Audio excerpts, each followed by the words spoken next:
মহামারীর পর থেকে নারীকেন্দ্রিক সিনেমা পেতে সমস্যা হচ্ছে, কমেছে নারীকেন্দ্রিক সিনেমার হারও।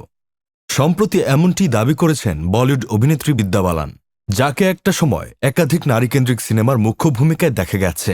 হিন্দুস্তান টাইমস সূত্রে জানা গেছে, ইশকিয়া, পা, কাহিনী, দ্য ডার্টি পিকচার সহ একাধিক নারীকেন্দ্রিক ছবিতে দাপিয়ে অভিনয় করেছেন বিদ্যা বালান।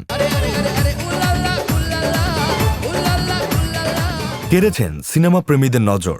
কিন্তু এবার সেই অভিনেত্রী জানালেন, মহামারী এলো এবং তারপর সবটাই নাকি বদলে গেল। তিনি বলেন, কমেছে নারীকেন্দ্রিক ছবির হার, সেই ছবিতে কাজ পাওয়াও কঠিন হয়ে উঠেছে। যদিও বিগত 4 বছরে গাঙ্গুবাই কাঠিয়াওয়াড়ি, স্ক্রু, জিগরা ইত্যাদির মতো ছবি হয়েছে, তবুও আলিয়া ভাটের জিগরা ছবিটিও সিনেমা হলে তেমন দর্শক টানতে পারেনি। কিন্তু বিদ্যার বিশ্বাস, এই অবস্থা শিগগিরই বদলে যাবে। এই প্রসঙ্গে এক সাক্ষাৎকারে বিদ্যা বালান বলেন, মহামারীর আগে বিষয়টি অনেক সহজ ছিল, কিন্তু এখন নারীকেন্দ্রিক ছবিতে কাজ পাওয়া একটু কঠিন হয়ে গেছে। তিনি বলেন, আমার মনে হচ্ছে দুর্ভাগ্যজনক হলেও আমরা কয়েক ধাপ পিছিয়ে গেছি।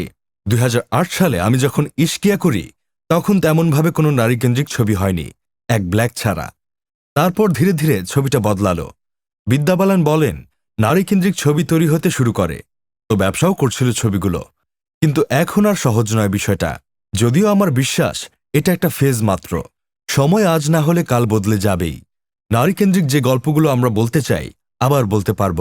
যদিও বিদ্যা বালান সম্প্রতি আবারও মঞ্জুলিকা হয়ে ভুল ভুলাইয়া 3-তে ফিরেছেন।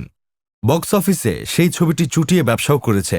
মুখ্য ভূমিকায় তার সঙ্গে ছিলেন কার্তিক আরিয়ান, মাধুরী দীক্ষিত, তৃপ্তি দিমরি। 17 দিনের ব্যবসার পর আনিস বাজমের ছবিটি বক্স অফিসে 231 কোটি 40 লাখ টাকার ব্যবসা করে ফেলেছে। বিনোদন desk, Sadman Sakib, Bangladesh news today.